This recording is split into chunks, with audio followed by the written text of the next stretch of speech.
জন সংসার দুঃখার্তা গীতা জ্ঞানম সমালভেত পিত্য়া গীতামৃতম লব্ধ্বা ভক্তিম বৃদ্ধিম সুখিং ভবেত। সংসারের দুঃখ আর্তজন গীতার জ্ঞান লাভ করে জীবনে সুখ লাভ করুন। আজকের গীতা আলোচনা ষোড়শ শ্লোক। না সত বিদ্যত ভাব না ভাব বিদ্যতে সত উভয়রপি দৃষ্টান্তম অনয় তত্ত্বদর্শিভিঃ। না সত বিদ্যত ভাব না ভাব বিদ্যতে সতঃ উভয়রপি দৃষ্টান্তনয়স্তত্ত্বদর্শিভিঃ।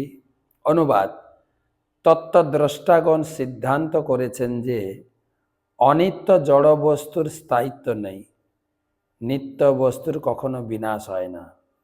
তারা উভয়ই প্রকৃতির সম্বন্ধে অবগত হয়ে এই সিদ্ধান্তে উপনীত হয়েছে। ভগবান এর আগের শ্লোকগুলিতে দেহ এবং আত্মার পার্থক্য বুঝিয়েছেন এবং দেহ যে অনিত্য, কৌমার, যৌবন, জরা, তারপরে এই দেহটা ফেলে দিয়ে আত্মা আরেকটা দেহ ধারণ করে সে কথা শিখিয়েছেন। এখানে বলছেন শুধু আমি বলছি না, তত্ত্বদ্রষ্টা পণ্ডিতরাও সিদ্ধান্ত করেছেন যে নিত্য আত্মার বিনাশ নেই আর এই দেহের স্থায়িত্ব নেই। আগেকার দিনে এত ডাক্তার, এত কসমেটিক্স ছিল না, তাই মানুষ মারা যেত, মানুষ বৃদ্ধ হতো। এখন কি বলবেন, কত বড় বড় মেশিন এসছে, প্লাস্টিক সার্জারি এসছে। আপনি বুড়ো হবেন না, আপনার গাল কুচকাবে না, না আপনার দাঁত পড়ে যাবে না, না আপনার চোখে একই রকম শক্তি পাওয়ার থাকবে না। ভগবান বলছেন, পণ্ডিতরাও স্বীকার করে গেছেন আমি যেটা বলছি,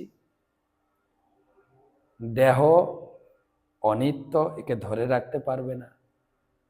আত্মা কিন্তু নিত্য, ওর বিনাশ হবে না। তোমার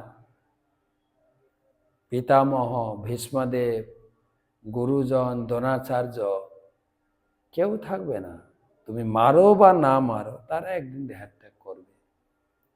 আর তুমি যদিও মারো, তুমি তাদের মারতে পারবে না, কারণ আত্মা নিত্য বস্তু, তাকে কেউ মারতে পারে না।